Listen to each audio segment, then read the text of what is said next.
কাফেররা নবীজির ঘরের চতুর্দিকে সশস্ত্র অবস্থায় নবীজির ঘর ঘিরে রেখেছে। রাসূল সাল্লাল্লাহু আলাইহি ওয়াসাল্লাম হিজরতের প্রস্তুতি নিচ্ছেন। ঘরের মধ্যে হযরত আলী রাদিয়াল্লাহু তাআলা ওনাকে শুয়ায়া নবীজি সফর শুরু করে দিয়েছেন। কেন? বলে নবীজি যখন হিজরত শুরু করবেন, সফর শুরু করবেন, ওই সময়ও মক্কার কাফেরদের অনেক কিছু নবীজির কাছে সংরক্ষিত ছিল। আমরা হলে কি করতাম? চিন্তা করতাম যাদের সম্পদ আমার কাছে রয়েছে এরাই তো আমাকে হত্যা করতে চায়। যারা হত্যা করতে চায় এদের সম্পদ ফেরত দেওয়ার কি দরকার, এটা নিয়েই চলে যাই। কিন্তু যারা নবীজিকে হত্যার অপচেষ্টা করেছে ওই মানুষগুলোর সম্পদ নবীজির কাছে আমানত, আবার তারাই হত্যা করার জন্য ঘরের চতুর্দিকে ঘিরে রেখেছে। নবীজি তাদের কোনো সম্পদ ফেলে রেখেও যান নাই, নিয়েও চলে যান নাই। হযরত আলী রাদিয়াল্লাহু তাআলা আনহুকে দায়িত্ব দিয়ে গিয়েছেন, আলী যথাযথভাবে সবার সম্পদ সবার কাছে পৌঁছিয়ে দিবা, এরপর তুমি মদিনার উদ্দেশ্যে রওনা হবা। যেখানে তাকে হত্যা করার জন্য সশস্ত্র বাহিনী প্রস্তুত, ওই সময়ও আমার আপনার নবীজির আমানতদারিতার অবস্থা কেমন ছিল এটা আমরা বলতেছি, বলা সহজ, শুনতেছি, শোনা সহজ, কিন্তু ওই পর্যায়ের আমানতদারিতা অর্জন করা এটা আমাদের জন্য বাস্তবেই অসম্ভব। তাহলে যেই নবী এমন সুন্দর আমানতদারিতার গুণে গুণান্বিত, সেই নবীর উম্মত আমাদেরকেও আমানতদার হওয়ার দরকার আছে না নাই? আমানত কিসের কিসের মধ্যে হয়? এক নাম্বার লেনদেনের মধ্যে হয় আমানতদারিতা। যেহেতু সচরাচর সাধারণত এই বিষয়টা নিয়ে আলোচনা হয়, আমি আর এই বিষয় নিয়ে লম্বা আলোচনা করব না। আমানত হোক আর জামানত হোক, এক কথায় আমার আপনার কাছে কারো হক যদি থাকে, যিনি হক প্রাপ্ত তার মনে যদি নাও থাকে, তিনি যদি ভুলেও যান, আল্লাহ তাআলার নির্দেশ হলো আমাকে নিজ দায়িত্বে তার হক তার কাছে ফিরিয়ে দেওয়া। অনেক সময় অনেকে চালাকিও করে, মনে করেন দোকান থেকে বাকি খাইছে, বাকি খাইলো 500 টাকা বাকি, উনি তো একজন, কিন্তু দোকানদারের কাছে তো মানুষ যায় শত শত। 500 টাকা বাকি নিয়ে বলছে যে ভাই খাতায় লেখা রাখেন, দিয়া দিব এক সপ্তাহ পরে। ব্যস্ততায় দোকানদারের খাতার মধ্যে লিখতে মনে নাই, উনি ভুলে গেছে। ব্যস্ততায় ভুলেও গেছে যে ওনার কাছে উনি টাকা পাইতেন, 1 সপ্তাহ পর টাকা দিতে গেছে। এখন বলে দেখেন তো খাতায় আমার নামে 500 টাকা আছে নাকি, বাকিটা কি আছে নাকি? দোকানদার খাতার আদ্যপান্ত A to Z শুরু থেকে শেষ সব পাতা উল্টায় দেখে ওনার নামের কোনো গন্ধই নেই। তার মানে দোকানদার বলে না ভাই আপনার নামে তো টাকা পয়সা কিছু নাই। আর এপাশ দিয়ে ও নিশ্চিত 500 টাকা তো পায়, আর দোকানদার বলতেছে না ভাই টাকা পয়সা লেখা নাই। এইবার শয়তান আইসা ওরে ওয়াসওয়াসা দিবে, দেখ যে পায় তারই মনে নাই, তাইলে তুইও মনে হয় ভুল করতেছস। যে পায় তারই মনে নাই, পাওনাদার কি ভুলা যায়? তাহলে এটা আর ফেরত দেওয়ার দরকার নাই, মনে হয় পায় না। এইরকম চিন্তার কোনো সুযোগ নাই। যার হক তার যদি মনেও না থাকে, ভুলেও যদি যায়, আল্লাহর নির্দেশ আমাকে নিজ দায়িত্বে তার হক তার কাছে ফিরিয়ে দিতে হবে। সেটা আমানতের বস্তু হোক, সাধারণ কোনো বিষয় হোক, ফেরত দিতে হবে। আল্লাহ তাআলা আমাদের লেনদেনের ক্ষেত্রে স্বচ্ছলতা অর্জনের তৌফিক দান করেন বলি আমিন। তাহলে 1 নাম্বার আমানত হয় লেনদেনের মধ্যে, 2 নাম্বার কথাও আমানত হয়। রাসূল আকরাম সাল্লাল্লাহু আলাইহি ওয়াসাল্লাম বলেন, ইযা হাদাসার রাজুলু সুম্মা ইলতাফাতা ফাহিয়া আমানাতুন। নবীজি সাল্লাল্লাহু আলাইহি ওয়াসাল্লাম বলেন, যখন কোনো মানুষ কথা বলে আর এদিকে সেদিকে তাকায়, ফাহিয়া আমানাতুন, এদিকে সেদিকে তাকিয়ে যেই কথাটা আমার আপনার কাছে কেউ বলল, কিছু বলা লাগবে না, ওই কথাটা অটোমেটিক আমানত হয়ে যায়। একটা মানুষ কেন ডানে বামে তাকায়? সে দেখে যে আমাকে কেউ দেখে কিনা, দেখে যে আমার কথা কেউ শ্রবণ করতে পারবে কিনা। এইবার ডানে বামে তাকিয়ে আমার আপনার কাছে যেই কথাটা বলবে, এই কথাটা আমার আপনার কাছে আমানত। আমাদের অবস্থা পুরো ব্যতিক্রম। কেউ যদি কোনো গোপন কথা বলার পরে আমারই বলে যে হুজুর আপনার কাছে বললাম, হুজুর মান সম্মানের বিষয়, আপনি আর কারো কাছে বললেন না। কারণ মানুষ অনেক সময় তার এমন কিছু ব্যথা কষ্ট বিষয় থাকে যেটা সে আশেপাশের কারো কাছে বলতে পারে না, লাস্টে গিয়ে কার কাছে বলে? হুজুরের কাছে বলে। কারণ মানুষের কাছে বললে, মানুষ জানলে সে সমাজে লজ্জিত হবে, অপমানিত হবে। কথার কথা মনে করেন আর মনে করেন একজন পুরুষকে তার বউ জুলুম করে, নারী নির্যাতন দেখা যায়, পুরুষ নির্যাতন দেখা যায় না। কিন্তু সমীকরণ বলতেছে, গতকালকের খবর, এই বাংলাদেশে 65% পুরুষ তার স্ত্রীর দ্বারা নির্যাতিত। নারী নির্যাতনের পক্ষে কথা বলার বহু লোক আছে, বেটাও আছে, কিন্তু পুরুষ নির্যাতনের পক্ষে কথা বলার মতো মহিলা তো নাই, বলে পুরুষও সমাজে নাই। এখন মনে করেন এরকম একজন নির্যাতিত পুরুষ, সে এসে আমার কাছে যখন কথাটা বলল, আমি যদি মানুষের কাছে বলে দেই, মানুষ যদি জানে ওনার ওয়াইফ ওনারে পিটায়, চেহারা নিয়ে বাহির হইতে পারবে লজ্জায়? এখন আমার কাছে বলতেছে যে হুজুর আপনার কাছে বললাম, আমার দিয়েই উদাহরণ দিচ্ছি আর, আপনার কাছে বললাম হুজুর, আপনি আর কারো কাছে বললেন না। আমাদের অবস্থা হলো আমরা পারদ খেয়ে হজম করে ফেলতে পারবো। পারদ চিনেন? ছোটবেলায় আমি হকারদেরকে আমরা দেখতাম, মাদ্রাসা থেকে বাসায় যাওয়ার সময় দেখতাম যে পারদ বিক্রি করে। এখন ওই পারদ মানুষ হজম করতে পারে না, যদি খায় একবারে প্রস্রাবের সাথে হুবহু পারদটা বের হয়ে যায়। তা মানুষ পারদ খেয়ে হজম করে ফেলতে পারবে, কিন্তু তার জন্য গোপন কথা হজম করা কঠিন। আবার যখন কেউ বলে আপনার কাছে বললাম, আপনি আর কারো কাছে বললেন না, তাহলে কাজটা কি করছে? কয় নিজের পায়ে নিজে কুড়াল মারছে। এই যে বলতে মানা করছে, আমাদের অভ্যাস, ওই কথা যতক্ষণ আমি আরেকজনের কাছে না বলি ততক্ষণ আমার আর ভালো লাগে না। এইবার লোকটা আমার চোখের আড়াল হতেই আমি আমার কাছের একজনকে ডাক দিয়া বলি, এদিকে আসো, অমককে চিনো? বলে হ্যাঁ চিনি। বলে আমাকে খুব বিশ্বাস করে, তার একটা গোপন কথা আমার কাছে বলছে, কাউকে বলতে মানা করছে। আমি শুধু তোমার কাছে বললাম, তুমি কিন্তু খবরদার কাউরে বইল না। এই যে একজনের কাছে আমি বললাম, আর কিছু লাগবে না। এইবার ও দেখা যাবে আর একজনের কাছে গিয়ে বলে, দেখ হুজুর কি মিথ্যা কথা কয় না, কি বলে না? বলে হুজুর অমুকের ব্যাপারে আমাকে এই কথা বলছে, কারো কাছে বলতে মানা করেছে, আমি শুধু তোমার কাছে বললাম, তুমি কিন্তু কাউরে বইল না।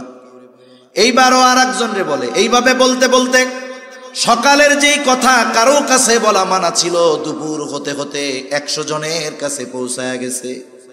আমি বলছি একজনের কাছে, কথা পৌঁছাইলো কতজনের কাছে? বলে খেয়ানত এখন আর একটা নাই, আমার পরে যত জনের কাছে কথা পৌঁছালো সকলের সমপরিমাণ খেয়ানতের গুনাহ প্রথম যে খেয়ানত করেছে তার আমল নামায় যোগ হয়ে যায়।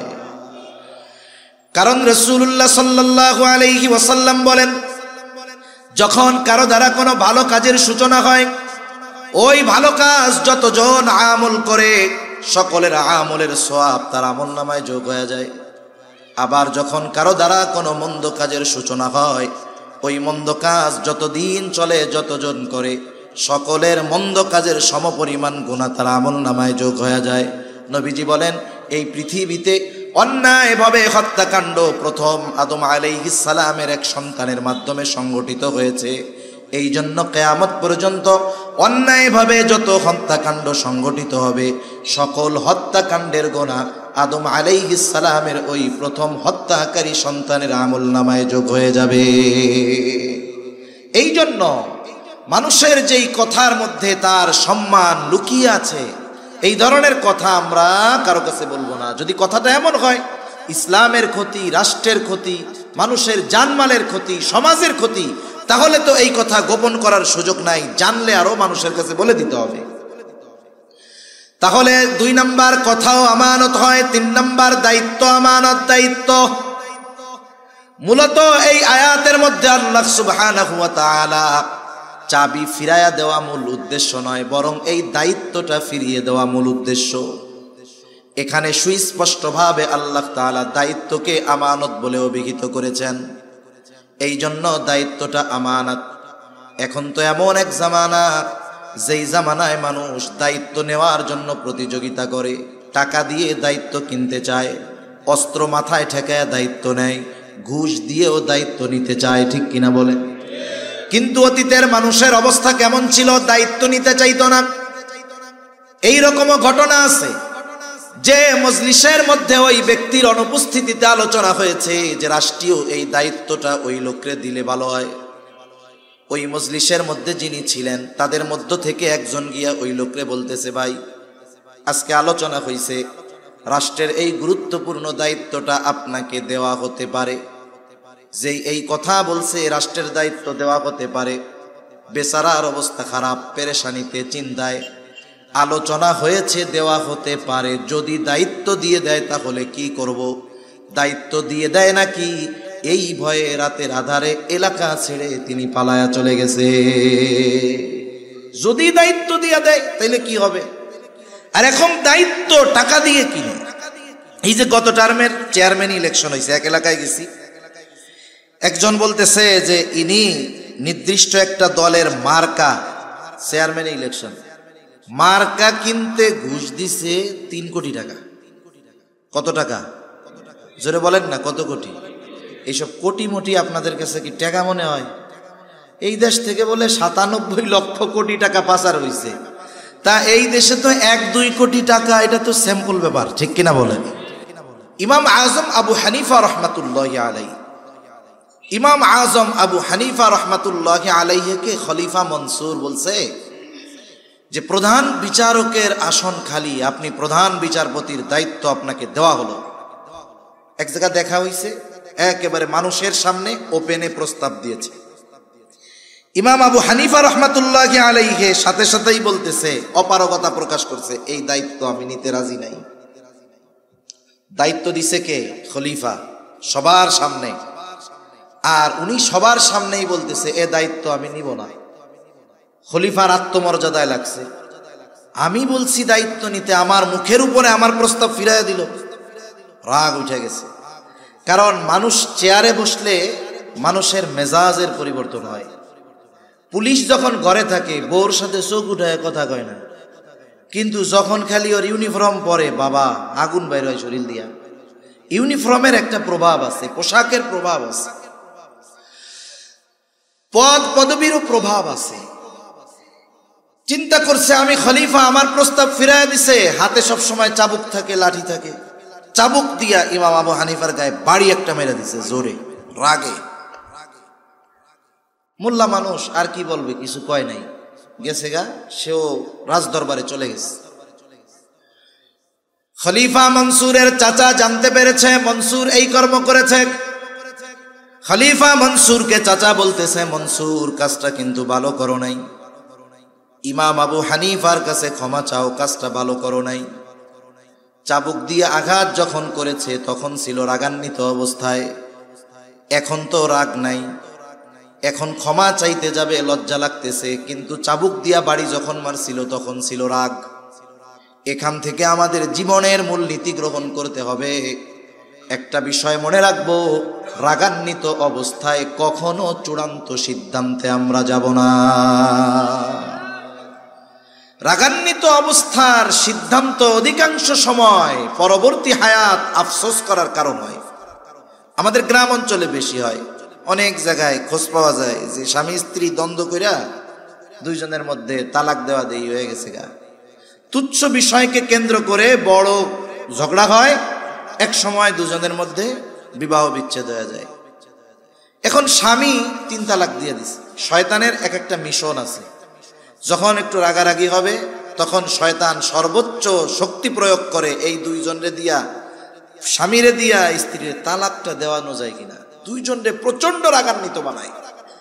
মহিলা তালাক চায়, বেটারে শয়তান এসে কয় দে দে, কত বড় সাহস। এইবার 14 গোষ্ঠী ধইরা একসাথে 3 তালাক দিয়া দেয়। তালাক দেওয়া শেষ, পাশের থেকে একজন কয় চাচা খেলা শেষ, চাচি তো আর আপনার নাই। এইবার শয়তান এক মিশন শেষ কইরা চা বিরতিতে যায়। চা বিরতি বুঝেননি? এইবার নতুন মিশন নিয়ে আসে, এবার হলো মোহাব্বতের খাজানা নিয়ে আসে। স্ত্রীর মধ্যে স্বামীর মহব্বত, স্বামীর মধ্যে স্ত্রীর মহব্বত ঢুকায় দেয়। এত মহব্বত, দৌড়ে হুজুরের কাছে চলে আসছে, হুজুর কাজ তো শেষ, কি হয়েছে? আমি তো এই কাজ করে ফেলছি। হুজুর কে তালাক দিছো কেন? হুজুর রাগের ঠেলাই দিছি। কেউ কি খুশি হইয়া তালাক দেয় নাকি? তালাক তো রাগ হইয়াই দেয়, ঠিক কিনা বলেন? এই যে তখন আমাদেরও সমাজের মানুষেরও কিছু করণীয় আছে। গ্রামে স্বামী স্ত্রীর যখন দ্বন্দ্ব হয় দেখা যায়, আমরা ছোটবেলায় দেখছি তো, কিছু মহিলা পুরুষ তাদেরকে চার দিক ধরে ঘিরে রাখে বল খেলা দেখার মতো, কিছু কয় না, খালি দেখে গোল হয় কখন। বল খেলা যখন হয় তখন সবার নজর বলের দিকে থাকে, যে যেই দলের লোক ওই পক্ষের প্লেয়ার যদি গোল দিয়া দেয়, দেখবেন 80 বছরের বুড়া মানুষও এক লাফ দিয়ে 5 হাত উঠা বলে গোল, বলে কি বলে না। এর আগে কিন্তু সব চুপ, একেবারে টান টান উত্তেজনা বিরাজ করতেছে। ওই যে স্বামী স্ত্রীর ঝগড়াও যখন টান টান উত্তেজনা বিরাজ করতেছে, গোল হওয়ার পূর্ব মুহূর্তে সবাই তাকায়, এই বুঝি গোল হয়, মানে এই বুঝি তালাক দেয়।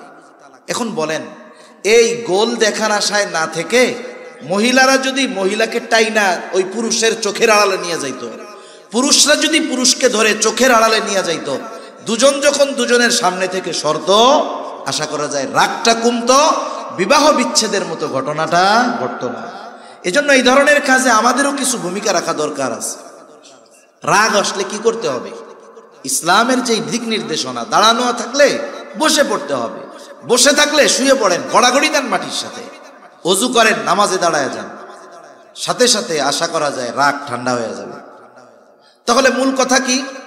রাগান্বিত অবস্থায় আমরা কোনো সিদ্ধান্ত নিব না। খলিফা মনসুর রাগান্বিত অবস্থায় চাবুক দিয়া বাড়ি মারছে, এখন তো রাগ নাই, ক্ষমা চাইতে লজ্জা লাগতেছে। আবার কাজটা কেমন হয়ে গেল এই জন্য আত্ম অনুশোচনায় ভুগতেছে। সে নিজে না গিয়া তার একজন বিশ্বস্ত মানুষকে ইমাম আবু হানিফার কাছে পাঠায়া দিল, এক থলে স্বর্ণ মুদ্রার সাথে দিয়া দিছে। বলতেছে, ইমাম আবু হানিফাকে গিয়ে বলবা যে আমি এই আচরণের জন্য লজ্জিত, ব্যথিত, দুঃখিত, এবং আমার পক্ষ থেকে তার কাছে ক্ষমা চায়া নিবা।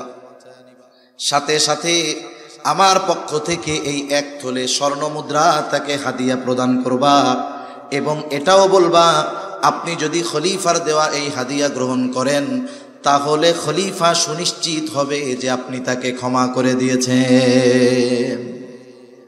এইবার ওই লোক গেছে ইমাম আবু হানিফার কাছে, যে বলতেছে খলিফা লজ্জিত, তার ওই আচরণের জন্য মাফ চাইছে। ইমাম আবু হানিফা রহমাতুল্লাহি আলাইহি নববী গুণে গুণান্বিত, উনি বলছে ঠিক আছে, মাফ করে দিলাম, মাফ করে দিছে। এখন ওই যে শর্ত, এক থলে স্বর্ণ মুদ্রা, বলে এটা হাদিয়া দিছে, আপনি নিলেই তবে উনি নিশ্চিত যে আপনি মাফ করছেন। ইমাম আবু হানিফা হাদিয়া গ্রহণে অস্বীকৃতি জ্ঞাপন করলেন। বাস্তবতা হলো হাদিয়ার নামে অনেক কিছুই আমার আপনার কাছে আসতে পারে, হাদিয়া হলেই সেটা গ্রহণ করা যাবে না। আপনি আমি যদি সুনিশ্চিত হই এই লোকটা চুরি কইরা টাকা পয়সা আইনা আমারে হাদিয়া দিতেছে, মোটা অঙ্ক দেখে হাদিয়া গ্রহণ করা যাবে না। আমি তো সুনিশ্চিত এটা চুরির মাল। বলেন তো, চোর চুরি কইরা আইনা যদি হাদিয়া দেয় তাহলে সেটা গ্রহণ করা যাবে নাকি? ইমাম আবু হানিফা হাদিয়া গ্রহণ করেন না, বলে ফেরত নিয়ে যাও, মাফ করে দিস। বলে আপনি হাদিয়াটা গ্রহণ করেন। ইমাম আবু হানিফা এবার জিজ্ঞাসা করে, তোমার খলিফা এত স্বর্ণ মুদ্রা হাদিয়া দিল, পাইল কোথায়? এটা কি ওনার ব্যক্তিগত সম্পদ নাকি? বলে ওনার ব্যক্তিগত সম্পদ কোথায়? উনি এটা রাষ্ট্রীয় কোষাগার থেকে দিয়েছেন। ইমাম আবু হানিফা বললেন না, এটা ফেরত নিয়ে যাও। লোকটা আরো জোরাজুরি করে, বলে আপনি এটা রেখে দেন, আপনি ব্যয় না করেন, অসুবিধা নাই, আপনি অন্যান্য মানুষদেরকে এগুলো দিয়ে দিয়ে, আপনার ব্যবহারের দরকার নাই, আপনি দিয়ে দেন। ইমাম আবু হানিফা এবার বলে, তোমার কাছ থেকে এটা রাখবার পর আমি নিজের জন্য ব্যয় করলাম নাকি অন্য কাউকে দিয়ে দিলাম, বিষয়টা এমন হবে না। বরং তোমার খলিফা জানবে, মানুষের কাছে বলবে আমার দেওয়া হাদিয়া ইমাম আবু হানিফা গ্রহণ করেছে।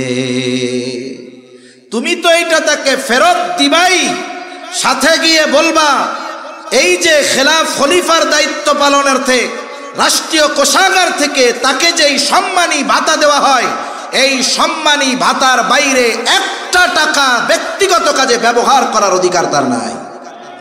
সে যদি করে তাহলে খেয়ানত করা হবে, সে যদি করে দায়িত্বের খেয়ানত হবে, মানুষের হক নষ্ট হবে। কঠোর ভাষায় কইয়া দিস। এইবার ওই লোক দীর্ঘ সময় ধরে তেলাতেলি করতেছে, তো সেও বিরক্ত। খলিফার কাছে গিয়ে একেবারে সুন্দর মতো মিথ্যা কথার রস লাগায়া খলিফার মেজাজ আরো গরম বানাই দিচ্ছে। বাস্তবতাও তো তাই। বলেন তো, এদেশের রাষ্ট্রপতি যে, তার একটা ভাতা আছে না নাই? প্রধানমন্ত্রীর ভাতা আছে না নাই? যখন মন্ত্রীরা থাকে তাদেরও ভাতা আছে, এমপির ভাতা আছে, চেয়ারম্যান, উপজেলা চেয়ারম্যান, মেম্বার, ওয়ার্ড মেম্বার, সবার ভাতা আছে। এই ভাতার বাইরে একটা টাকা ব্যক্তিগত কাজে ব্যবহার করার ক্ষমতা কারো নাই। খেয়ানত কত বড় হয়, দায়িত্ব যত বড় হয়, খেয়ানত তত বড় হয়। পরিমাণ একই থাকবে, কিন্তু দায়িত্বের চেয়ারের পরিবর্তনের কারণে খেয়ানতের পরিধি সুবিশাল হয়ে যায়। যেমন অনেক সময় বিভিন্ন এলাকায় ওয়ার্ডের জন্য, গরিব মানুষের জন্য গম আসে না? মনে করেন এক ওয়ার্ডে এক মেম্বারের কাছে 100 জন মানুষের জন্য গম দেওয়া হয়েছে। এই গম বন্টন হয় নাই, সব এক জায়গায় স্তূপ করা আছে। বলেন তো, ওই যে গমের প্রতিটা দানার মধ্যে হক কতজনের আছে বলেন তো? কারণ এটা এখনো বন্টন হয় নাই। মেম্বার যদি একটা গম চুরি করে, হক নষ্ট করবে কতজনের? মনে করেন এক ইউনিয়নে 1000 মানুষের গম আসছে, বন্টন হয় নাই। চেয়ারম্যান একটা গম চুরি করছে, বলেন তো কতজনের হক নষ্ট হবে? মনে করেন এক আসনে গম আসছে 10,000 মানুষের জন্য, এমপি সাহেবের অধীনে একটা গমও বন্টন হয় নাই। এমপি সাহেব একটা গম চুরি করছে, কত হাজার মানুষের হক নষ্ট হবে? মনে করেন রাষ্ট্রীয় কোষাগার থেকে একটা টাকা প্রধানমন্ত্রী চুরি করেছে, বলেন তো কতজনের হক নষ্ট হবে? গোটা রাষ্ট্রের সব মানুষের হক নষ্ট হবে। দায়িত্ব শুধু পরিবর্তনের কারণে পরিমাণ ছোট এক, কিন্তু দায়িত্ব বড় হওয়ার কারণে খেয়ানতের পরিধিও বড় হয়ে যায়। এখন যে বলছে, উনিও গিয়ে সুন্দর মতো সাজায়া কুজায়া ইমাম আবু হানিফার নামে বলছে, আপনারে খেয়ানতকারী কইছে, আপনি নাকি এই সেই করেন। খলিফা রাগ হয়ে গেছে, এইবার বাহিনী পাঠায় দিছে। আমাকে এত বড় কথা আটকায় ফেলো জেলখানায়। ইমাম আবু হানিফাকে জেলখানার মধ্যে আটকিয়ে দেওয়া হলো। ঐতিহাসিকেরা লিখতেছে কত জুলুম, কত অত্যাচার ইমাম আবু হানিফার উপর। চাবুক দিয়ে আঘাত করা হতো, আর বলা হতো প্রধান বিচারকের দায়িত্ব যদি নেওয়া হয় ছেড়ে দেওয়া হবে। ইমাম আবু হানিফা জালেমের চাবুকের আঘাত সহ্য করেছেন, তবুও প্রধান বিচারকের দায়িত্ব নেন নাই। ঐতিহাসিকদের থেকে দুইটা মত পাওয়া যায়। একটা হলো, যখন তাকে তার অবস্থান থেকে জালেমরা নড়াতে পারে নাই, টলাতে পারে নাই, খাবারের সাথে বিষ প্রয়োগ করে শহীদ করে দেওয়া হলো। আর এক বর্ণনায় আসছে, যখন তিনি প্রচন্ড অসুস্থ হয়ে গেছেন, ওনাকে গৃহবন্দী করে ফেলা হলো, বাড়িতে পাঠিয়ে দেওয়া হলো। ওই অবস্থায় ইমাম আবু হানিফা রহমাতুল্লাহি আলাইহি ইন্তেকাল করেন। ওনার শাগরেদ ছাত্ররা জিজ্ঞাসা করতেছে, ওস্তাদ, এই দায়িত্ব গ্রহণ করার জন্য কত জুলুম, কত অত্যাচার আপনার উপর, অথচ ওই সময় যদি প্রধান কাজী, প্রধান বিচারকের দায়িত্ব পালন করার পূর্ণ যোগ্যতা সম্পন্ন ব্যক্তি গোটা দুনিয়ার মধ্যে একজন থাকতো, ওই একজন ব্যক্তি হতেন ইমাম আজম আবু হানিফা। এত জুলুম অত্যাচার সহ্য করেছেন, তবু আপনি দায়িত্ব নিলেন না, কারণ কি? আবু দাউদের বর্ণনা, নবীজি সাল্লাল্লাহু আলাইহি ওয়াসাল্লাম বলেন, তোমাদের কাউকে যখন কোনো সরকারি বা রাষ্ট্রীয় দায়িত্ব দেওয়া হয়, কেউ যদি ওই দায়িত্বের সুচ পরিমাণ খেয়ানত করে, সুচ পরিমাণ, নবীজি বলেন ওই ব্যক্তি কিয়ামতের দিন খেয়ানতের বোঝা নিয়ে আল্লাহ তাআলার সামনে হাজির হবে। সুচ পরিমাণ খেয়ানত করলে যদি খেয়ানতের বোঝা নিয়ে আল্লাহর সামনে উপস্থিত হতে হয়, ইমাম আবু হানিফা রাহমাতুল্লাহি আলাইহি বলেন, যেই দায়িত্ব আমি নেই নাই, ওই দায়িত্বের ব্যাপারে আল্লাহ তাআলা আমাকে জিজ্ঞাসাও করবেন না। কিন্তু দায়িত্ব নেওয়ার পরে যদি দায়িত্বের কোনো ত্রুটি হয়ে যায়, কিয়ামতের দিন আল্লাহ তাআলার সামনে আমাকে জবাবদিহিতার কাঠগড়ায় দাঁড়ানো লাগবে। এই ভয়ে ইমাম আবু হানিফা চাবুকের আঘাত সহ্য করেছেন, তবুও দায়িত্ব নেন নাই। কিন্তু আমরা এখন দায়িত্ব নেওয়ার প্রতিযোগিতা করি। দায়িত্ব সরকারি হোক, বেসরকারি হোক, বড় হোক আর ছোট হোক, প্রত্যেকটা দায়িত্ব আমাদের উপরে আমানত।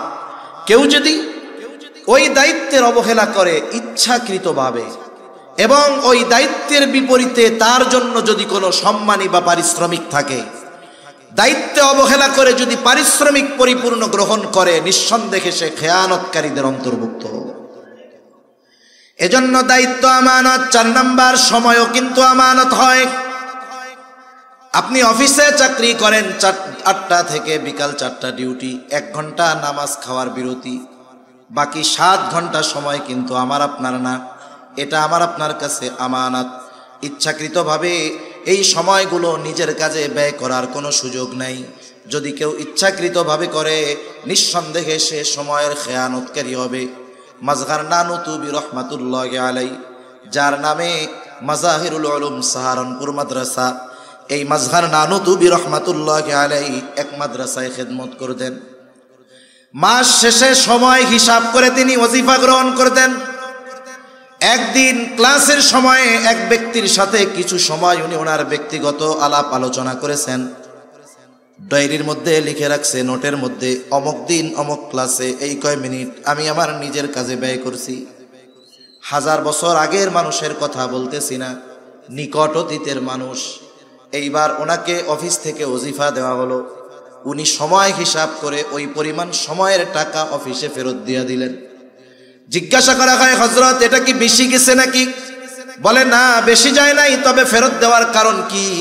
তিনি বলতেছেন, অমুক দিন অমুক ক্লাসে এই কয় মিনিট সময় আমি আমার নিজের কাজে ব্যয় করেছিলাম। যেই সময়টা আমি নিজের কাজে ব্যয় করেছি, ওই সময়ের বিপরীতে যেই ওজিফা, সেটা আমার জন্য গ্রহণ করা উচিত হবে না। এজন্য সময়ের আমানত আমরা হেফাজত করব। তারপরে এই জান আল্লাহ তাআলার পক্ষ থেকে আমানত। মাল সম্পদ আমানত। জান মাল আল্লাহ তাআলার সাথে আমাদের কেনা বেচা হয়ে গেছে। মূল মালিক কিন্তু আমরা না, জানমালের মালিক কে? জোরে বলেন না কে? আমরা কিসের মালিক? জান্নাতের মালিক। কিসের মালিক? জান্নাতের মালিক। আল্লাহ তাআলা বলেন, ইন্নাল্লাহা আশতারা মিনাল মুমিনিনা আনফুসাহুম ওয়া আমওয়ালাহুম বিআন্না লাহুমুল জান্নাহ। আল্লাহ তাআলা বলেন, নিশ্চয়ই তিনি মুমিনের জান এবং মালকে জান্নাতের বিনিময়ে কিনে নিয়েছেন। তার মানে কেনা বেচা হয়ে গেছে। জানমালের মালিক আল্লাহ, আমরা হইলাম জান্নাতের মালিক। কেনা বেচা হয়ে গেছে। আমার জান্নাত আল্লাহ তাআলার কাছে, আল্লাহর জানমাল আমার আপনার কাছে। এখন এইটা আমার আপনার কাছে আমানত। আমানতের জিনিস দ্বারা উপকার হাসিল করা যায় না। কেউ যদি 500 টাকার একটা ছেঁড়া নোট আমার আপনার কাছে দিয়া বলে, হুজুর এইটা আমানত, আপনি যদি চিন্তা করেন, এর বাজারে ভালো মাছ উঠছে, টাকা তো আর নাই, এই 500 টাকা ছাড়া এই টাকাটা দিয়ে মাছটা কিনে নিয়ে যাই, বাড়ির থেকে আরেকটা 500 টাকার নোট তাকে দিয়া দিব, হবে না। কারণ যেই বস্তুটা আমানত রাখবে, আমানতটা হুবহু ওই বস্তুটাকেই রাখতে হবে, ওইটাকেই সংরক্ষণ করতে হবে। এখানে টাকার পরিমাণটা আমানত না, বরং ওই নোটটাও আমানত। এখন জানমাল ব্যবহারের মূলত অনুমতি নাই, আমানত যেহেতু।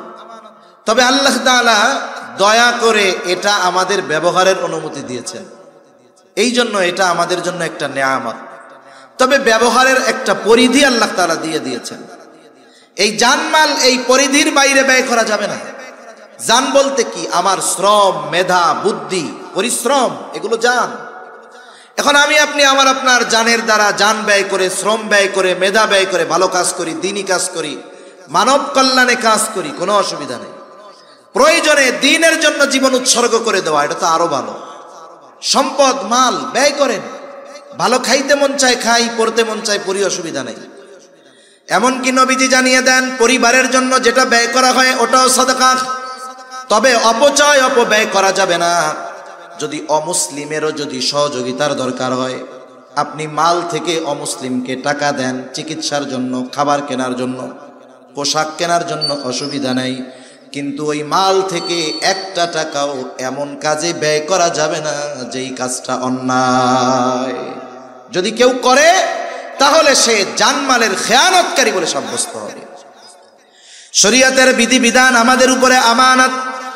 আল্লাহ তাআলা কোরআনুল কারীমের মধ্যে বলেন, ইন্না আরাদনাল আমানাতা আলাস সামাওয়াতি ওয়াল আরদি ওয়াল জিবাল فأبين أن يحملنها وأشفقن منها وحملها الإنسان আল্লাহ তাআলা বলেন আমি এই আমানত আসমানের কাছে জমিনের কাছে পর্বতের কাছে পেশ করলাম তারা প্রচণ্ড ভীত সন্ত্রস্ত হয়ে গেল এই আমানত বহনে অস্বীকৃতি জ্ঞাপন করলো ওয়া হামালাহাল ইনসান মানুষ এই আমানত বহন করলো কি সেই আমানত মুফাসসিরিনে কেরাম বলেন সেই আমানত হলো কোরআন কেউ কেউ বলেন শরীয়তের সকল বিধিবিধান একই কথা তাহলে এই কোরআন তথা শরীয়তের যত হুকুম আহকাম আছে সব আমাদের উপরে আমানত কেউ যদি আল্লাহ তাআলার আদেশ নিষেধ অমান্য করে নিঃসন্দেহে সে খেয়ানতকারীদের অন্তর্ভুক্ত হয়ে যায়